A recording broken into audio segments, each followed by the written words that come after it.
So hello sir, good morning. So update natin yung ginawa nating suspension. So dito natanggal na natin yung luma. So ito yung lumang assembly ng lower arm suspension. Lumang assembly ng lower arm suspension. So ito yun. So wasak na yung mga bushing. Yan. Tsaka ito. Wasak na. Yan. At kinalawang na. So dito, naikabit na natin yung bago. Yan, bago na yan. Yan. Bago na yung naikabit natin dito. Ayun.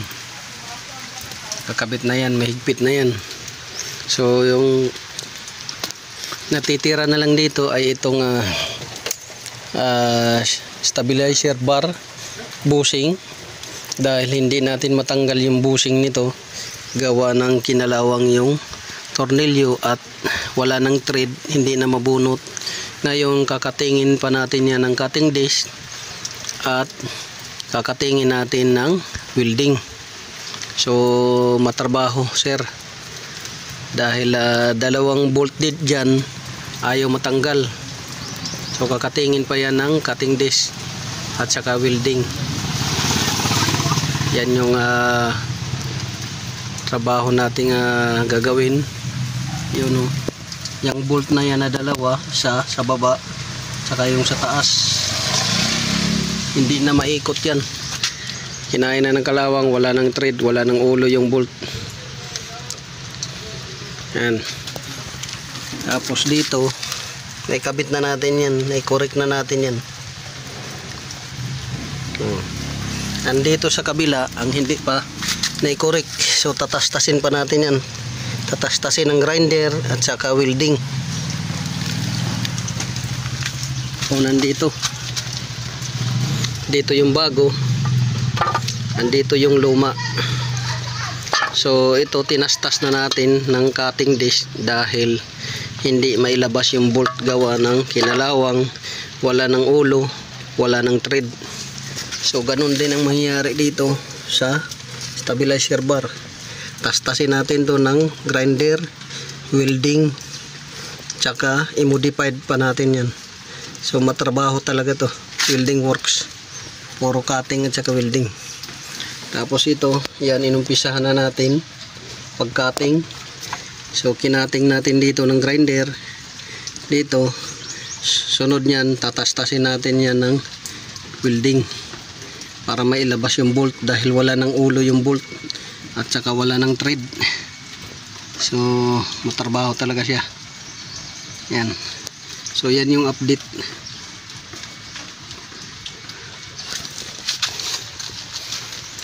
Yan yung update sir.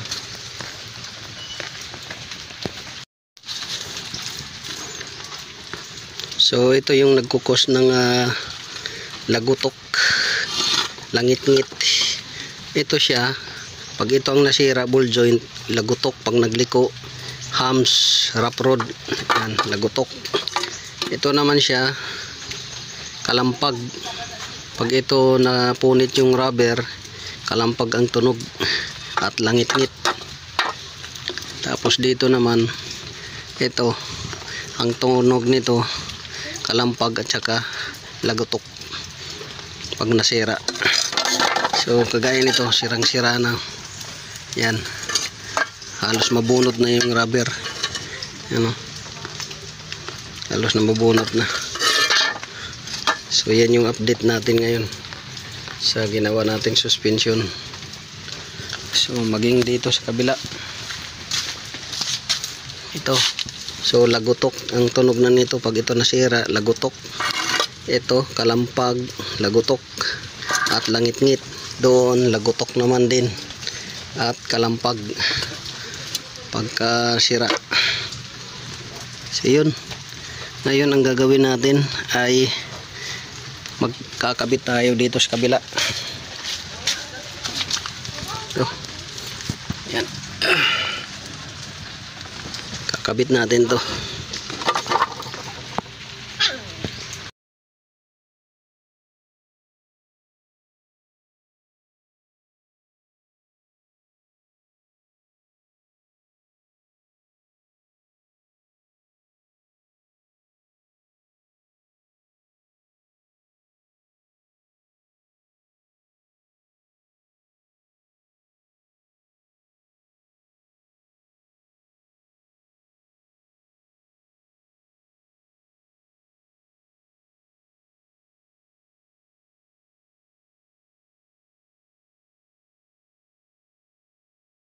Hello guys, good morning. So welcome back to my YouTube channel. This is Otoboy Shot. So ngayon guys, mayroon tayong isi-share sa inyo. Magpapalit tayo nitong mga suspension na to. So unang papalitan natin yung shock absorber at saka shock mount at saka yung stabilizer link at yung bushing or lower arm assembly, stabilizer bar bushing at saka link. So sundan nyo lang guys yung video. So ito na nga tayo guys, magpapalit tayo ngayon ng suspension. So unang papalitan natin itong lower arm assembly. Yan, itong lower arm assembly dahil maingay na yung ball joint dito. So lumalagotok na yan siya pagkasarap road, pag nag-humps or pag nagliko. So pangalawa, ito aayusin natin yan. Yan, aayusin natin yan guys. Yan o, yung portion na yan. So may welding works din to. Small bushing ayusin natin, tapos yun o, big bushing ayusin din natin yun. So dito ayusin natin dahil na-modified na to. Dito naman ayusin natin dahil minodified na rin yan. So pati dito sa ball joint. So isang assembly yung gagawin nating pamalit dyan, isang assembly. Pangalawa, ito i-check lang natin to kasi ito kung hindi ako nagkakamali parang bago lang to, itong ano na to, tie rod, bagong palit. Tapos dito shock mount sa taas yun, at saka shock absorber. So yung coil spring ibabalik din natin yan, babalik lang natin. So yan yung papalitan natin. Tapos stabilizer bar bushing yan, at saka yung link, stabilizer bar link. So papalitan natin yan, yung link na to.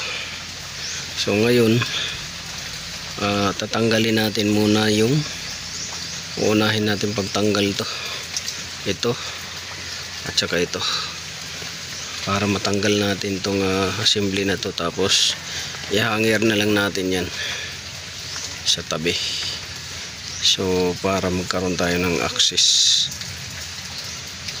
at hindi tayo mahirapan.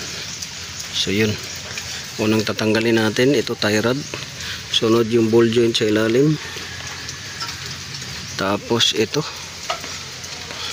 yung knuckle arm, tapos yung link. So apat sa dalawa, tatlo, apat. Tapos i-hanger na lang natin to dito, hanap tayo ng mahangiran dyan. So yun, sundan nyo lang guys yung video. So yan guys, natanggal na natin. So ito nakahanger na lang to, tie rod end nakahanger, pati itong knuckle arm at saka caliper, rotor disc.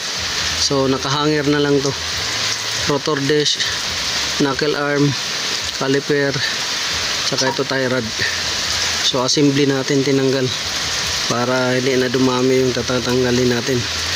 So dito guys, pinutol na lang natin itong stabilizer link dahil loose thread na, kinalawang. So pinutol na lang natin yan, pati dito yan, pinutol natin dito sa likod yan. Dahil pagka inikot mo to tornilyo, sumasama na buo yung pati sa loob at hindi na lumalabas dahil ayan o, kalawang, wala nang thread, wala na, pati dito wala nang thread. So ang natira na lang itong bushing dito, stabilizer bar bushing. Ito i-grind na rin natin to, puputulin ito, grind natin yan, putulin.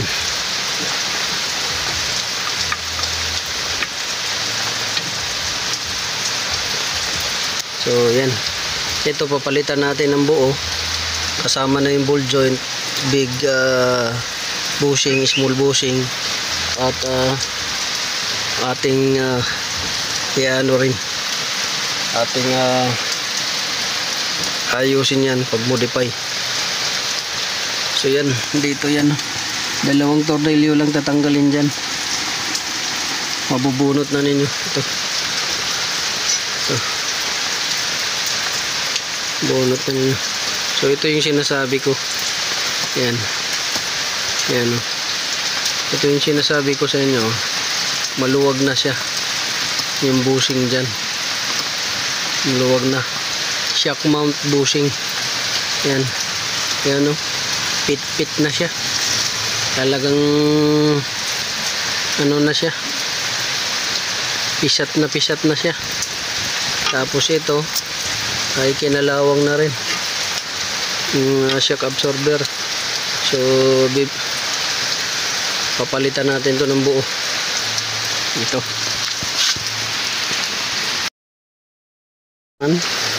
Sa kabila, so nakahanger na rin tong tie rod end, ito nakahanger na. So assembly rin yung pagbunot natin sa kabila, knuckle arm kasama yung rotor dish, kasama yung caliper, assembly. So hinanger lang natin dito para hindi siya nakababa, nakalaylay, kasi masisira yung hose. So ngayon assembly yung pagkabunot natin, para kunti lang din, isang bunutan lang. Tapos dito ganun rin, dalawang tornilyo sa loob, 14, at mabubunot na ninyo.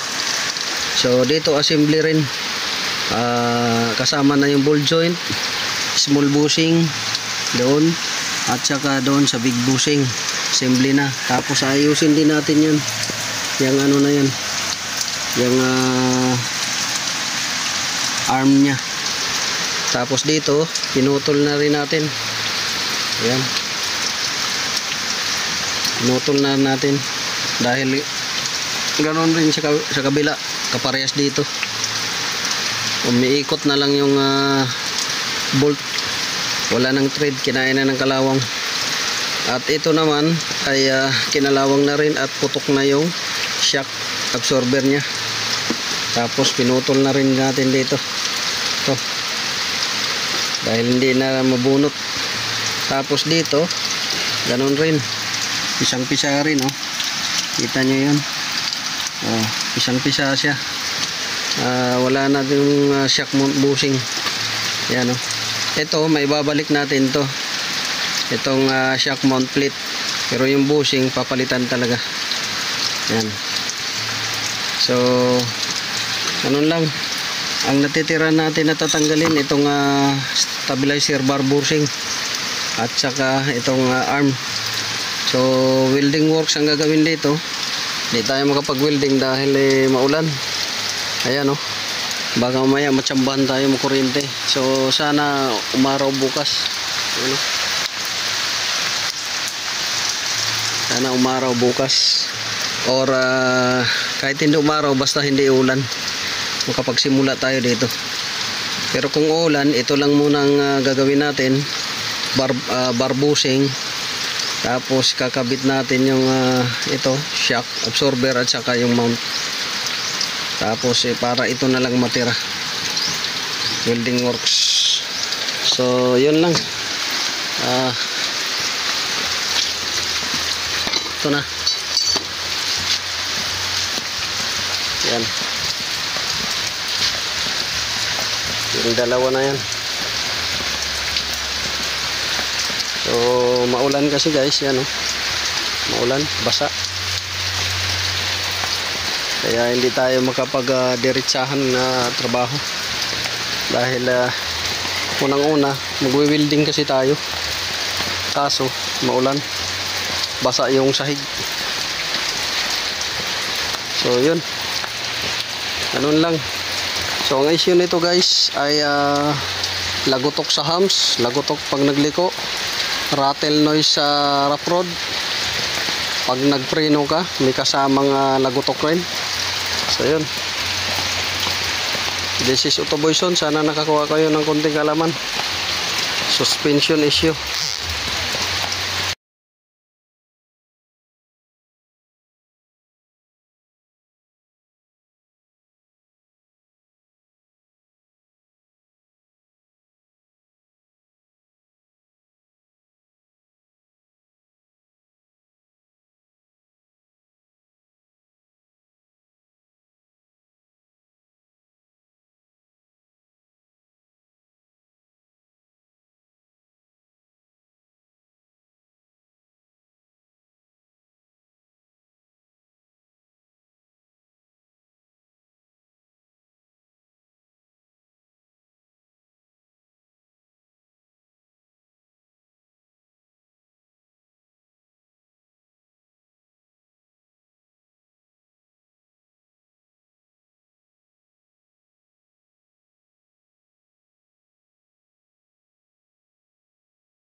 Make